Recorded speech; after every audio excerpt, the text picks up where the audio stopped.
I felt very alone, and I felt like I had to present a, a version of myself, especially at work. I was put together, right? And I could manage everything and I could handle everything. And, that was sort of the rubric for success. I was probably in burnout for years without recognizing it because I was just so exhausted and I felt like I was constantly just trying to sort of cope and survive. Welcome to Very Beginning, a podcast where we shift the narrative from happy ending to exciting beginning. My name is Anastasia, and through conversations with inspiring entrepreneurs, athletes, influencers, and all-around trailblazers, I'm looking to explore how we can get more comfortable with change and find the courage to unlock that scary first chapter to something we've been wanting to do for far too long. So, without further ado, and so it begins. Elizabeth, let's take it from the very beginning. Hello and welcome. Hey, Anastasia. It's great to be here. Well, I'm so thrilled to have you here. Thank you again for your time. And I'm super excited to just get into our conversation. Maybe just to give a super brief history about you, as I stalked you, of course, a little bit. And as your LinkedIn bio states, you are an organizational fixer, entrepreneurial coach, and culture consultant. And what I find particularly interesting, and I think it's so on brand for this podcast, is that you completely redefined your career in your 40s. So I would love to just start there. Can you just tell me a little bit more about what really led you to pivot in your 40s and kind of what happened even leading up to that? Yeah.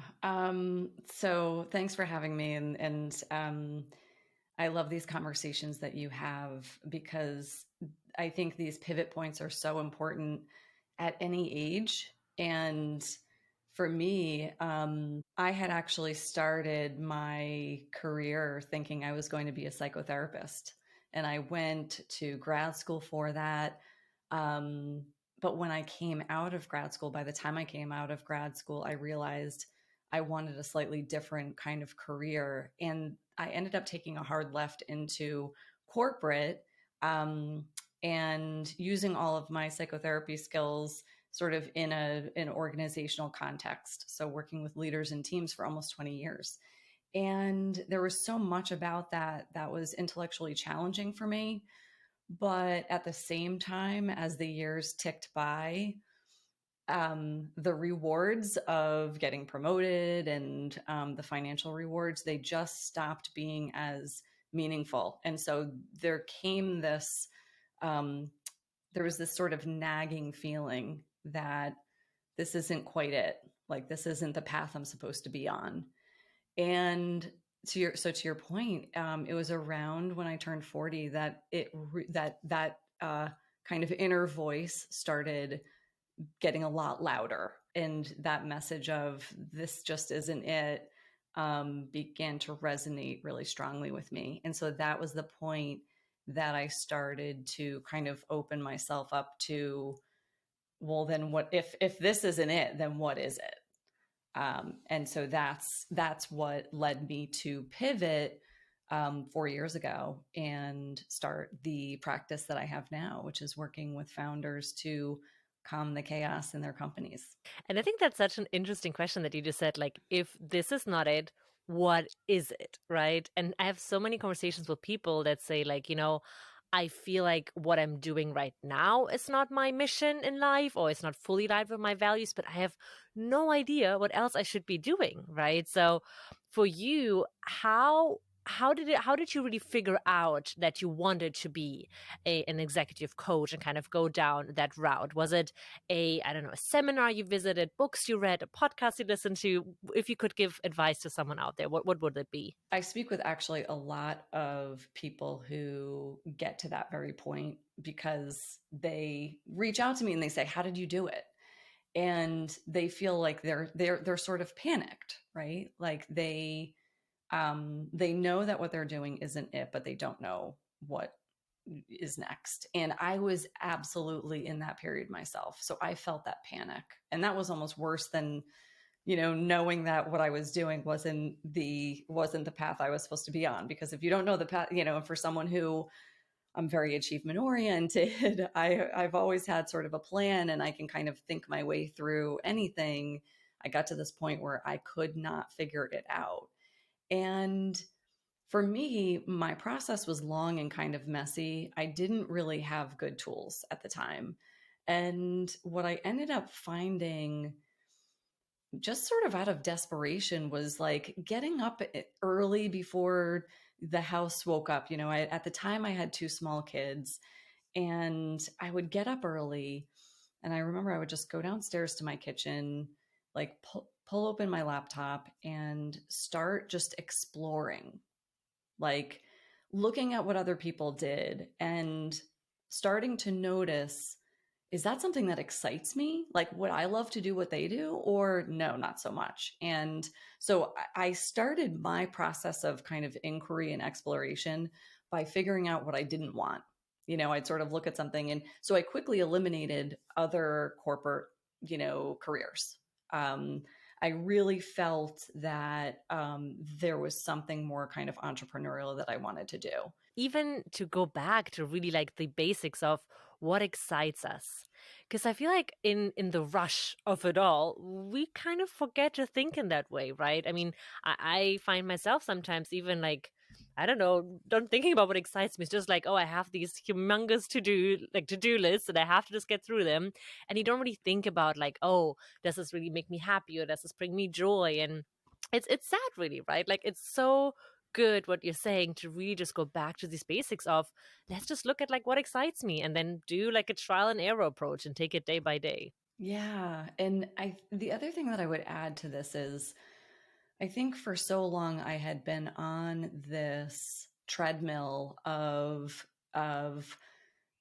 sort of like looking externally at what success, how the company I was working with defined success, and molding and adapting myself to that version, or quite frankly, like, any other people's versions of what success looked like.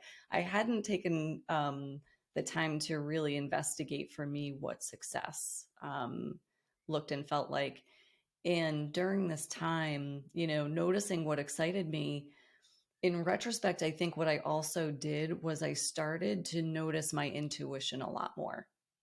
Like, I think I had ignored that for a long time, uh, partly because I was so busy between my career and raising my children, and never feeling like I had enough time to even be successful at those two things, that I didn't have space, or I didn't make space for noticing what else, what other sort of messages, if you will, were coming to me about the situation that I was in. So I think intuition, so noticing what excites us, and then also kind of noticing what is that just sort of like inner knowing that we might have, or that like instinct that we might have about the experience that we're having and how we feel about it. That's a really important clue that so many of us can just overlook and not pay attention to because we're busy with other things. For sure. And I think often people are like, kind of like, oh, intuition, what do I do? How can I get in tune with it? Like, it's hard, right? But I think in some way, we all are in tune with it, because there is this concept of Monday scaries, right? That people are like, oh, I get these stomach aches before Monday. And when people tell me that, I'm always like, well, that's your intuition basically shouting at you that something is not right. And I get it. It's tough. Sometimes you don't have a choice. We have to stay in a crappy job. Like, we've all been there.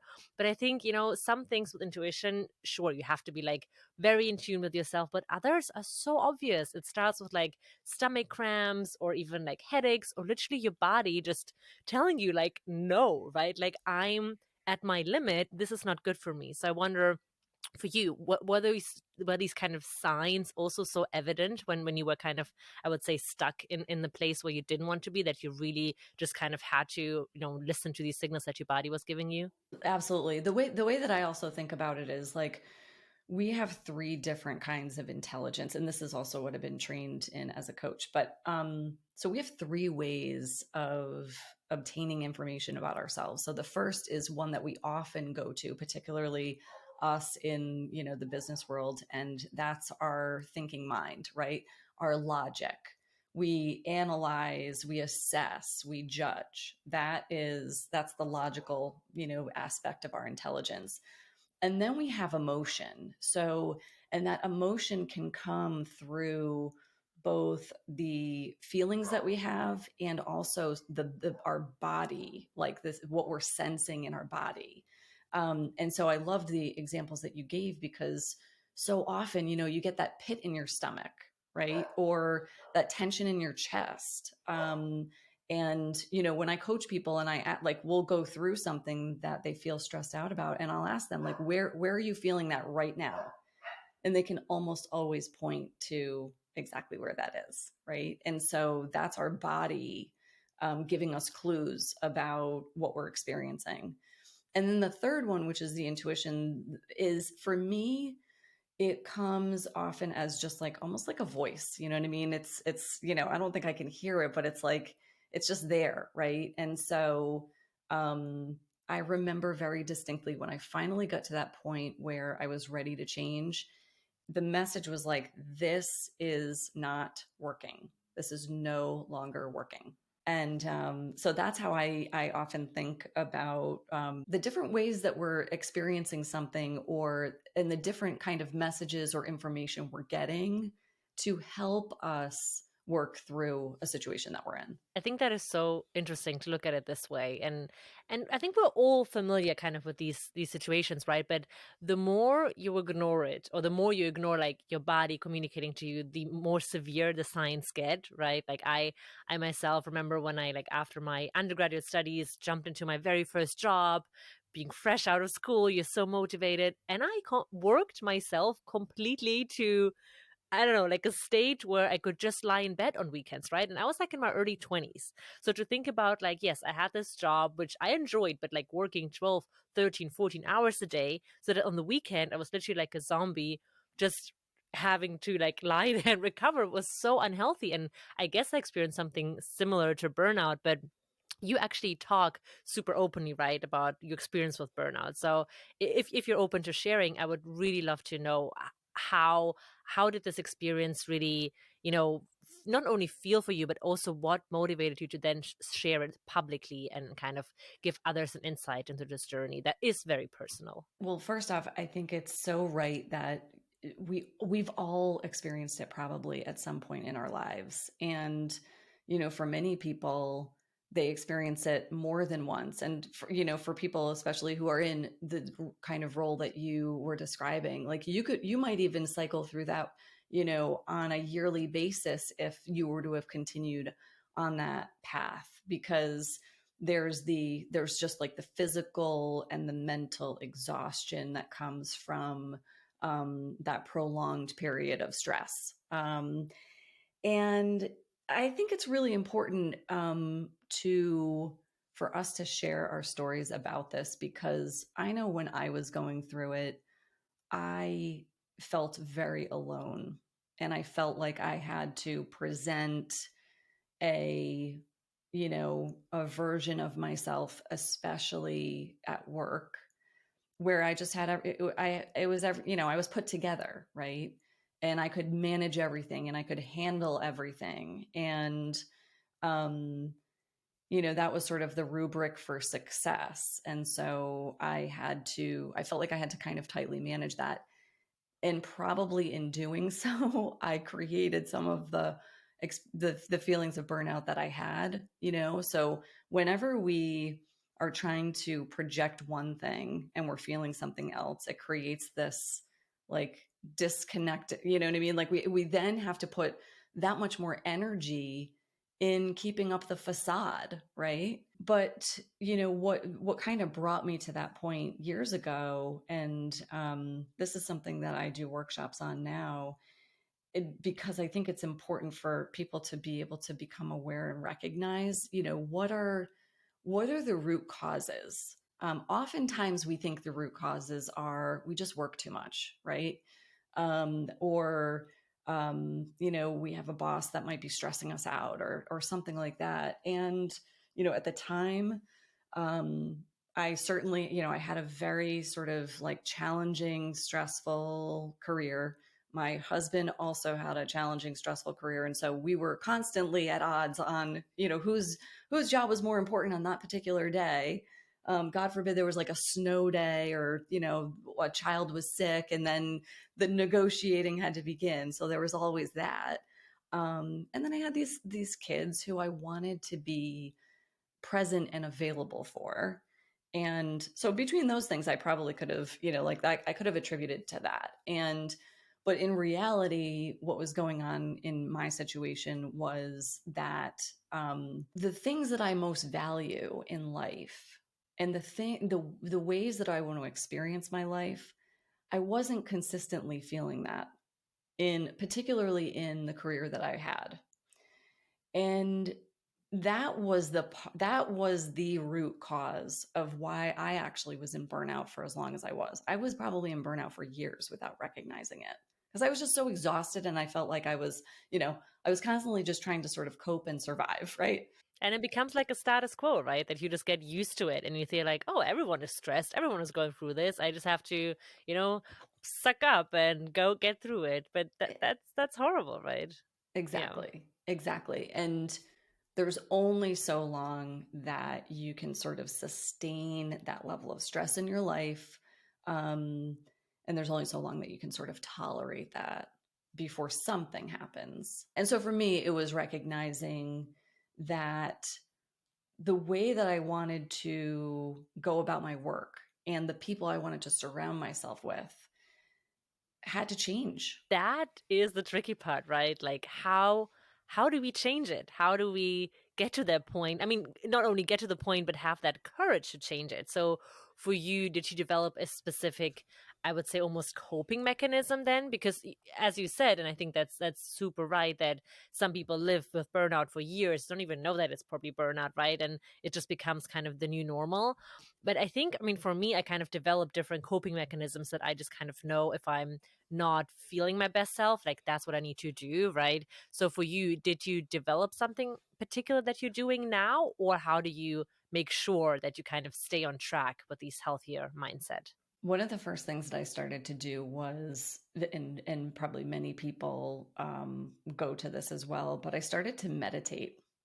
And that helped me when I was going through a very acute period of stress. Like I needed something, and I was willing to try anything. And so I started, in fact, I'm still, 8+ years later, I'm still, a subscriber to Headspace. And um, like learning to breathe, number one, is such an important tool And it that we sounds so have. obvious, right? Yeah, But I mean yeah. it's obvious, and yet when our style under stress is triggered, it's the first thing that actually, like, neurophysically, it changes, right? And so we have to intentionally create that breathing, which can then help us to reduce, the adrenaline and cortisol that's kind of flowing through our bodies. So that's kind of one tool. Um, I think also, in terms of making like the bigger shift that I needed to make, um, sometimes I think that there are periods of burnout that a vacation can help fix, right? Like if we just get away, if we can decompress, if we can get some space, then we can recharge and sort of renew and get back into what we were doing and feel a high level of energy doing it. I think for me, that wasn't going to be the outcome. Like that wasn't going to be the result. So, what I started to do was I started to sort of visualize and imagine, the more I kind of got going on what I wanted to create, I spent a lot of time um, visualizing and imagining what that new thing looked like. And so that started, even though I was still working my regular job in the evenings or on the weekends or in the early mornings. That was my time to like imagine and kind of create. And so that also is a tool on its own, right? Where we can start to find like and like, rediscover our like our passion and our sense of excitement for, the next steps that we want to take. Absolutely. Like the power of visualization and manifestation, right? I mean, there's been so many books written on it. And again, it's something that people might feel like, oh my God, like, yes, I've heard it a million times, but it does really work, right? Like if you visualize it, like I always love to kind of create these little mood boards for every year, the kind of all my goals mapped out. And in moments where I struggle, I just always look at it. Like I literally have like a screenshot on my phone, and it just helps me in some way, right? Like to just visualize what I really want, and kind of gives me new motivation to continue going down that path. I love that. And what I also did was I started to actually take steps. So before I had even, quit my job, I formed my LLC. I I designed my logo, right? I got my headshots for the website that I was going to create, right? So like I started to sort of and the more I did that, the more I was able to sort of move myself out of that like place of burnout and into my next, like into the sort of the future. I think it's an important takeaway. Like you don't have to be all in there or all in there, right? Like sometimes it's fine. You can keep your corporate job and you can start going. Like as you said, like start doing even baby steps, right? Like I mean, a logo is already pretty significant, but it could be something as like even looking at other people doing something similar, right? Like that can sometimes help. Or looking at, I don't know, pictures for like your, again, for kind of your motivation board, like that can help, right? Just to kind of get it going. And I found that oftentimes when people kind of tell me about these stories of how they got started, it doesn't have to be all or nothing and I quit today and I go down this new path. I mean, you could, some people do that, right? Like from an impulse, they start doing kind of going down this new path, but it doesn't have to be. Like beginnings are different, and if you feel more comfortable having this balance of keeping your old as long as you feel comfortable, but while starting something new, I think that's a really, really powerful thing to do. Yeah, I love your point about how it's personal to everyone, you know. And for me, it took me a year and a half. It took me a year and a half from the point at which I said, okay, I know what I'm going to do, to actually, making that step and, sort of launching my own practice, quitting and then launching my own practice. Because for me, like I wanted proof that it was going to be a viable business, and that would give me the sort of the assurance and like the mind share that I can do this with like it's a risk, but it's a calculated risk at that point. And how did kind of people in your close circle react to this drastic change? And I mean, oftentimes, right, like I kind of always give people the advice, you shouldn't listen too much what people care. But I mean, to some degree, we do. At least our inner circle, it's important to us, right? So with you also said you had two kids at that point and your husband, and you both had careers, and there's a lot of responsibility, I'm sure, right? Like that was also on your shoulders. Was everyone super supportive, or did you also hear some people saying like, wow, I cannot understand why you would not throw away but kind of pivot away from this well-established corporate career of yours? I'm very lucky. And it's kind of funny. My husband does these really complex like insurance risks, and so by nature he is, don't tell him I said so, but he's pretty risk averse. But he has been so supportive since the beginning, um, and that has been huge because starting my own business, being a solopreneur, I'm riding the highs and lows of, running my company just like anybody else who runs their own business. And so that support has been just invaluable. But for sure, I mean, I kind of kept it, I kept my idea and my plan pretty close to the vest for a while because I was still committed to the career that I was in at the time. Um, but I definitely like, some family members were a little skeptical, even in those moments, just compartmentalizing, right? Like, or like reminding and regrounding to, I know what's best for me. Um, and I'm capable of figuring this out. Like I have all the tools that I need to figure this out. And so I'm going to rely on and trust my judgment here, but that's its own practice, you know, continuing to remind, myself that like, I've got this. Yeah, absolutely. And is that also the kind of advice then you bring on your day to day to the companies and the founders that you work with? How, just to kind of give someone an understanding of how your practice works, is it that you start working with someone right from idea to execution, or do you usually come in once a company or a startup is a bit more established and kind of needs support in guiding their day to day? When I work with companies, it's typically at a point where the founder and their team has grown to a certain point where they usually have product market fit. They're starting to scale, and all of the ways that they are used to working are just starting to break and not work anymore. Because when an organization starts to scale, like the ways that you keep people connected and the processes that you even have need to change, and they need to evolve and adapt. So that's typically when I get engaged in the company work that I do. I also do one-on-one executive coaching for founders who are really at any stage, and leadership teams as well. So for me, it's always like anchored around fast growth, and companies that are trying to keep pace with the pace of their product.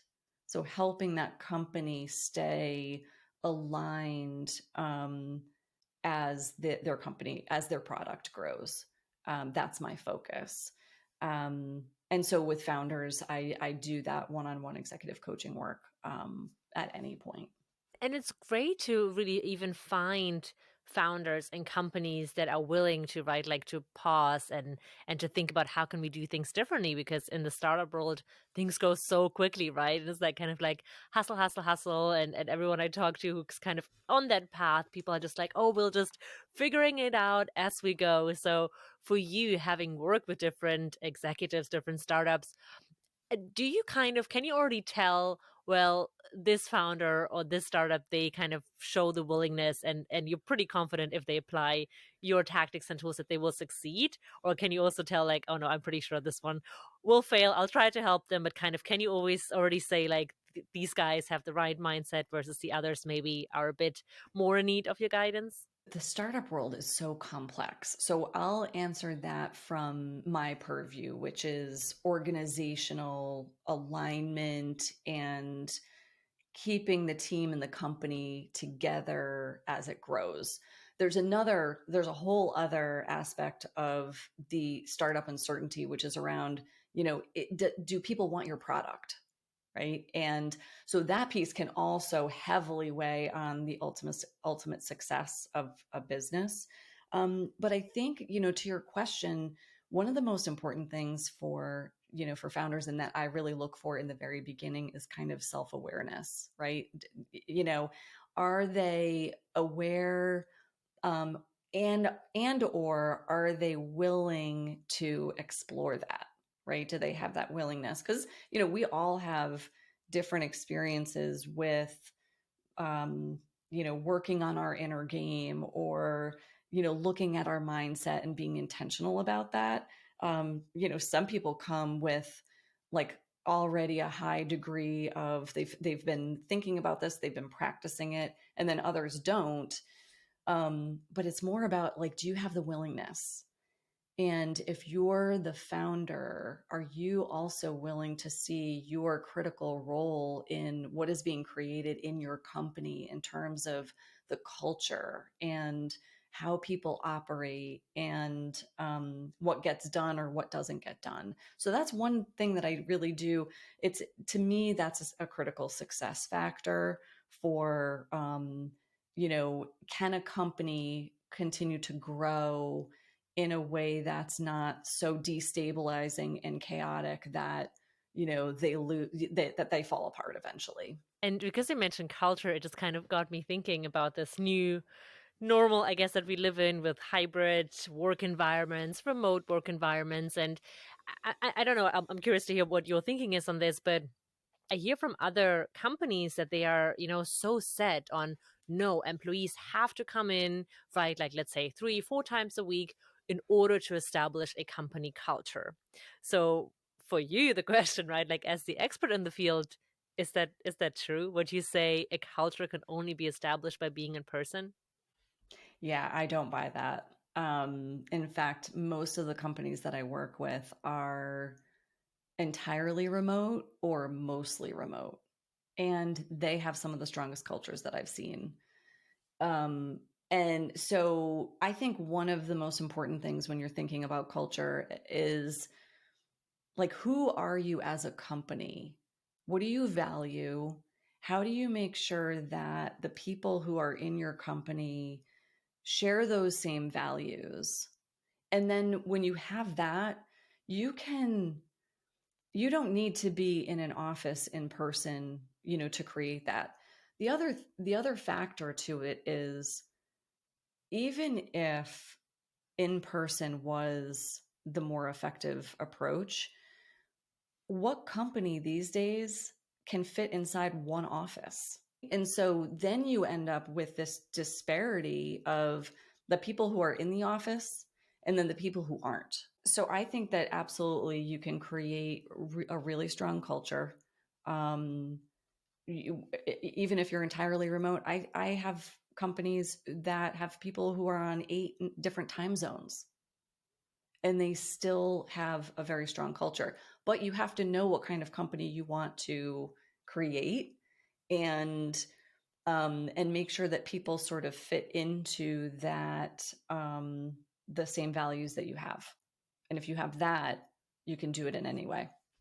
And I think we live in such an interesting time right now, right? And I mean, COVID was also really like a bomb that forced everyone to rethink and redefine. But when I think about like 5, 6 years ago, before COVID, company culture was pretty synonymous with like having a ping pong table, right? And like having beer or wine on tap, just like thinking about all these like big tech giants, right? That was saying, oh, we have a great company culture and that's all these perks.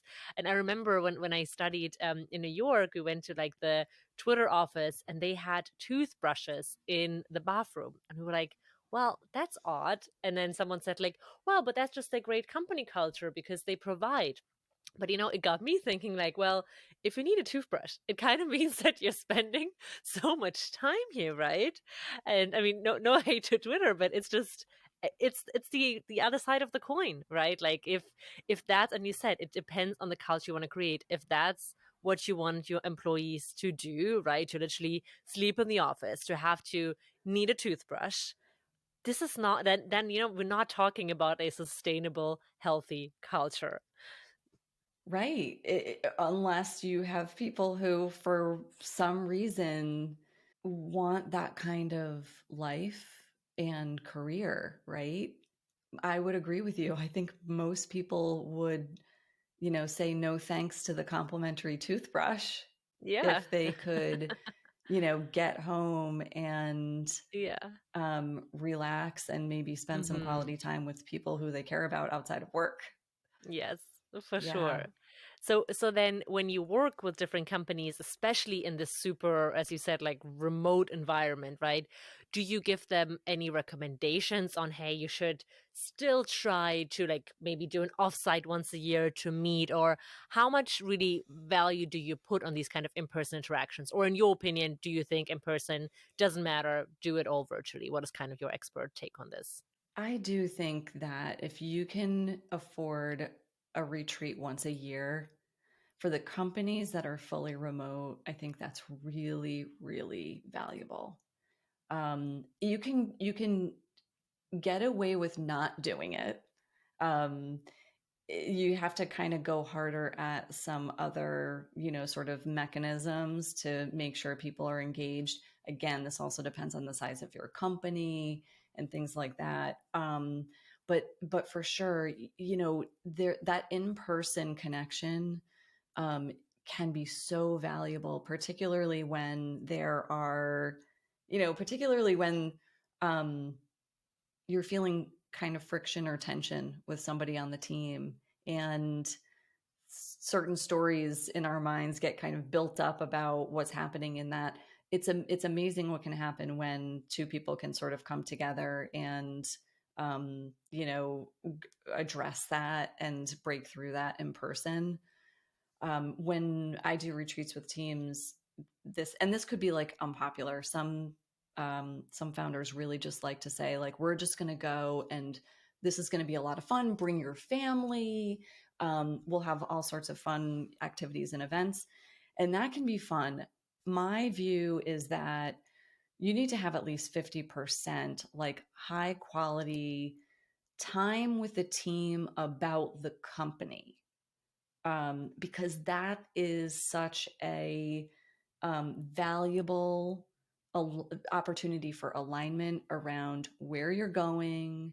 And particularly if there are like any interpersonal things that you want to address, there's no better way to do that but in person. You can definitely do it virtually, but when you're in person, you can really just capitalize on all of the body language and just kind of proximity, to work through some of those sort of sticky things that might be causing friction. What just made me think when you said, like, bring your whole family to our company retreat, it's that so many startups, so even big corporations these days, right? They say, oh, we're like a family, right? We want our employees to feel like we are all one big happy family.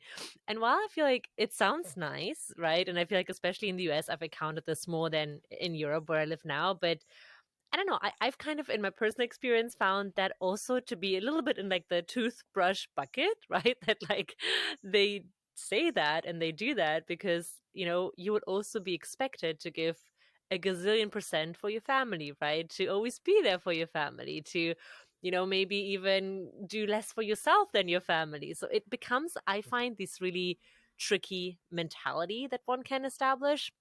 So in your experience, how has kind of this family and corporation dynamic been perceived? Are founders that you work with still very keen on creating this culture, or do you feel like the trend is finally shifting away from that? I think that oftentimes when companies are in the earlier stages, that's alluring, right? This idea of we're so close that we're like a family. The other thing I often see in early stage companies is that, like fun is a core value, right? Like we want to have fun. And Which, in nothing wrong that, with that, right? there's Yeah. definitely nothing wrong with it. Hmm. In fact, it's so important, right? To be Hmm. able to, mutually enjoy the work that you do, but to sort of place it on a pedestal as a core value, um, inevitably, like the family and the fun evolve out as a company grows, because difficult decisions need to be made sometimes when you're running a company. And when you're trying to maintain and preserve a culture of fun and a culture of family, it's really difficult to make and communicate those tough decisions. And so the companies that do fall into that trap of relying on those, they often will end up at a point where people will sort of put it back, and say, I thought we were a family, right? Exactly. And Hmm. now here's how you're treating me. And this Yep. doesn't feel like you treat a family member. Yeah, And because you're so not. it's, yeah. And I think every one of us will have to, at some point, learn the lesson that we are all interchangeable and replaceable. And it's a tough lesson, right? Because especially when you're like a high performer and you give it all and you sacrifice a lot of your actual family time, right, to be at work, but then, layoffs happen like they do now at a crazy rate, right? Or something else happens. Maybe your role is made redundant, or maybe even your boss just wants you to take over another project, right? And And this feeling of like, oh my God, like I'm so replaceable, I think that can be so devastating. Do you have any advice for how to cope with that feeling for someone out there that might be going through that? I learned that early on in my career, and it was a hard lesson to learn, but an important one, because what it also taught me is that while I am replaceable, that also means that, like, this is a two-way street, right? And so I also have agency and control over what I give and how long I give it. And so, in some ways, while that's a hard lesson for any of us to learn, first off, it's the reality. And so, acknowledging it and getting to a place where we're comfortable with that, I think, is just an important, fact of life. But then, secondly, embracing the freedom that comes with that, right? To also remind ourselves that, just like, I've done, and so everyone who's interviewed on your podcast has done, we then get to control where we put our talents and our energy and our passion. And that can be so liberating. Like I've really went through exactly the learning curve you just described and through like all the ups and downs, and it can be such an empowering feeling though to be like, it is a two-way street and I control how much I give, right? And I don't have to give it my all in this one thing. I can also start something else, right? Or do something in parallel, or right, like explore different paths because I'm a, I don't know, multifaceted person with different interests or skills. And I think that's a really important lesson to learn, right? To not be afraid to realize that we're replaceable, but to also not be afraid to say no, right? Like I'm not giving 200%. 95% will suffice. Absolutely. Absolutely. Like, keep your toothbrush, right? Yes. Like, I'm going to go home and take Yeah. back my time, Hmm. because that's valuable to me as well. Well, Elizabeth, I would love to come to our final threes, a little segment at the end that is kind of there to summarize a few things we talked about and just to be kind of a quick takeaway for listeners. So the first question is, what helped you go from idea of wanting to leave your corporate job and venturing out in this new journey to actually doing it? One of the biggest things that propelled me forward was starting to take what I was sort of imagining and envisioning, and start to take small steps towards that. And when I started to take small steps, it started to feel more and more possible to get there. And then the more possible it felt, the more inevitable it became that I had to do it. The second question, what was your biggest fear when you decided to leave that comfort, let's call it, of corporate, and did that fear come true? I'll be honest with you. I think that I still sort of navigate two conflicting fears around this. So one is the fear of failure, right? Like, Which we all I'm have. on, yeah, I'm doing my thing here, and I want it to succeed. Then the other fear is, as someone who had a very successful entrepreneurial mother, um, but also witnessed the stress that came with that. For me, another fear is, how can I become successful and be successful in a way that still creates balance in my life, where I can still be there for my kids and still be present and not have it completely overwhelm or overtake me. So those are two things that I still, work on all the time. Amazing. And final question, what was your greatest learning since you embarked on this new journey? For sure, it's that I am always evolving. Like, I have not gotten to that point where you know, feel like I have arrived. There's always something that I'm learning, whether it's about, how I run a business, or how do I become a better coach, right? Like, that to me is one of the most important lessons that I've leaned into over the last several years, is just every single day, just trying to kind of keep moving, keep evolving, keep growing. Absolutely. Well, Elizabeth, thank you so, so much. The time flew by. I could continue talking with you for so many more hours, but it was just a blast to have you on. So thank you so, so much for all your learnings and for sharing everything openly. I really, really appreciate it. I so enjoyed this. Thank you so much, Anastasia. Have a lovely rest of your day. You too.